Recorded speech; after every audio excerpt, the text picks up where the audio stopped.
Mesdames, Messieurs, je suis le docteur Rita Leville. Regardez bien vos analyses de sang.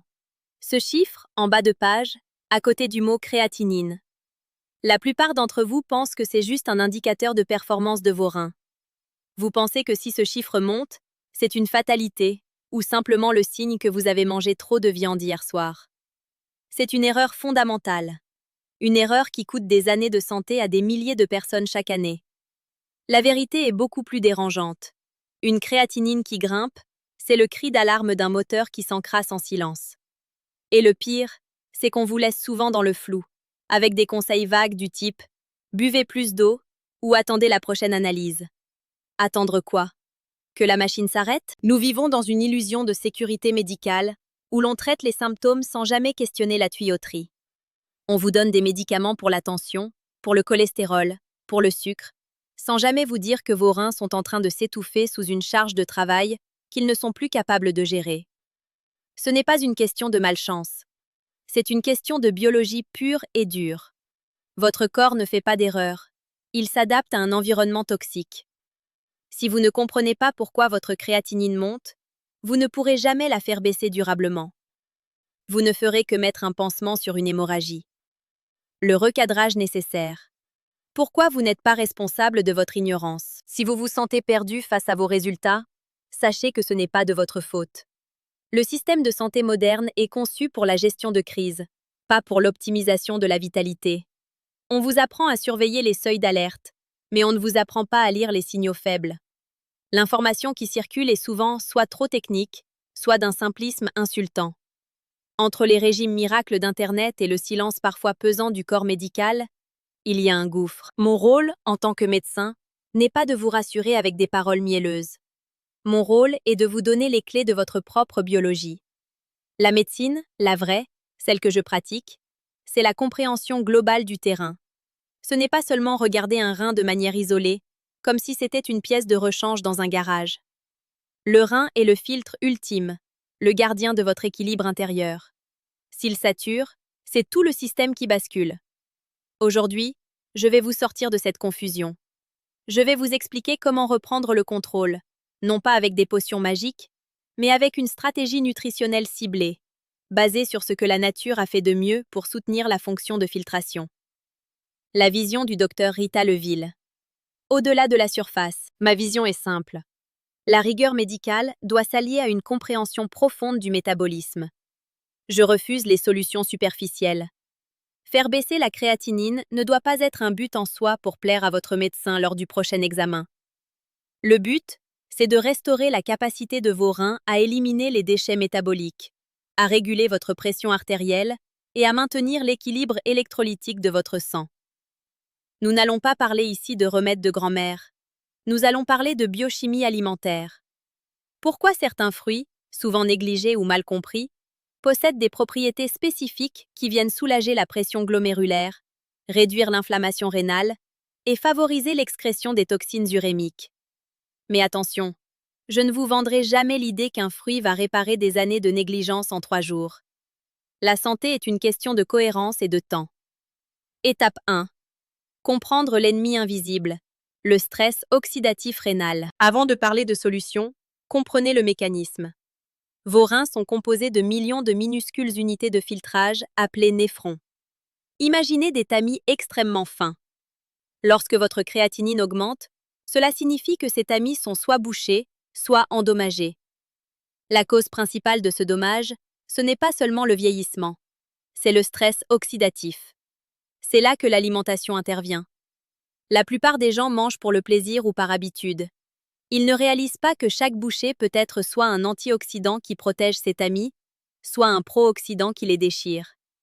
La première étape pour baisser votre créatinine, c'est d'apporter des molécules capables de neutraliser ces radicaux libres directement au niveau du tissu rénal. Étape 2.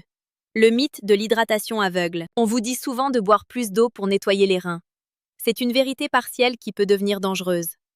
Si vos reins sont déjà en difficulté, les noyer sous des litres d'eau sans électrolytes équilibrés peut en réalité augmenter la charge de travail et diluer les minéraux essentiels. La filtration n'est pas qu'une question de débit, c'est une question de qualité osmotique. Les fruits que nous allons aborder apporte une eau structurée, riche en nutriments, qui pénètre les cellules différemment de l'eau du robinet. C'est une hydratation biologique, pas seulement mécanique. Les 10 superfruits pour vos reins.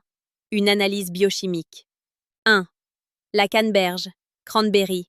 Le bouclier antibactérien et antiadhésif. On la connaît pour les cystites, mais son action va bien plus loin.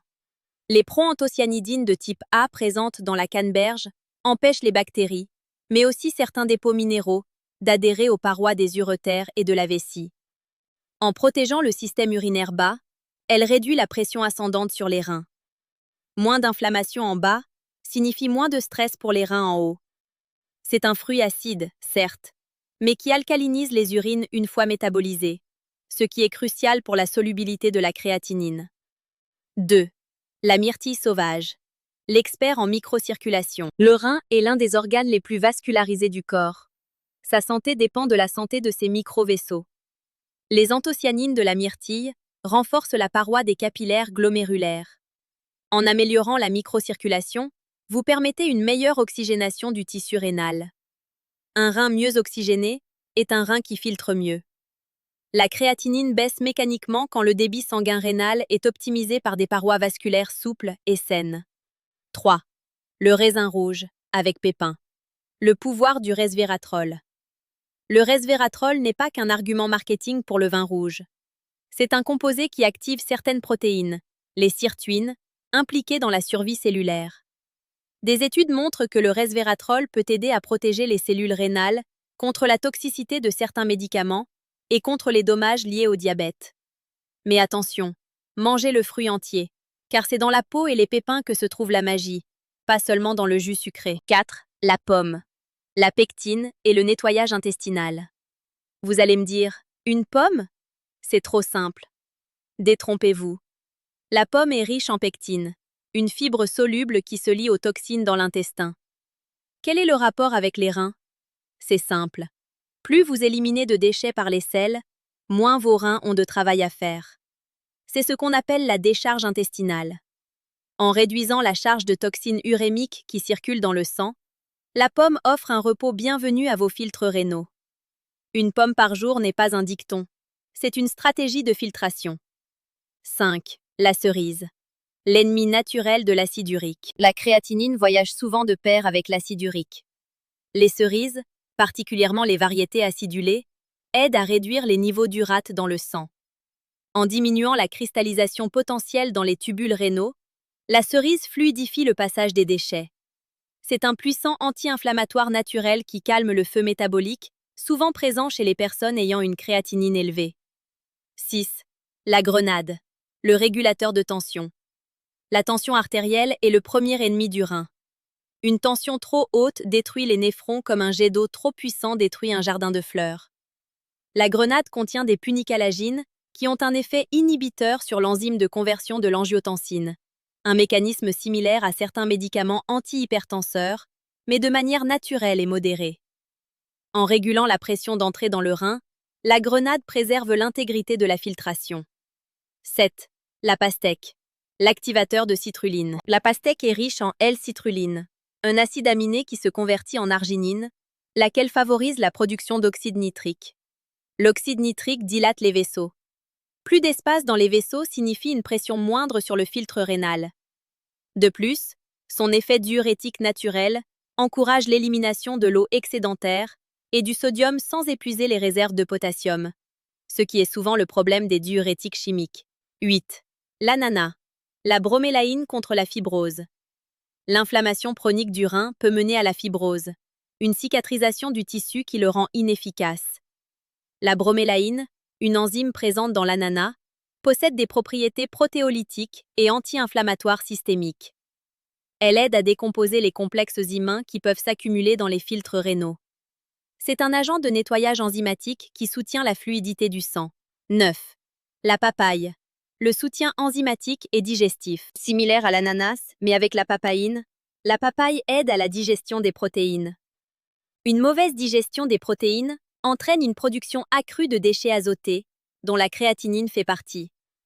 En optimisant la dégradation des protéines dès l'estomac et l'intestin, la papaye réduit la quantité de sous-produits toxiques que le rein doit traiter en bout de chaîne. 10. Le citron. L'équilibreur de pH. Le citron est acide au goût, mais alcalinisant pour le corps. Un pH urinaire bien régulé empêche la formation de calculs et facilite l'excrétion des déchets métaboliques. Le citrate contenu dans le citron est un inhibiteur puissant de la cristallisation.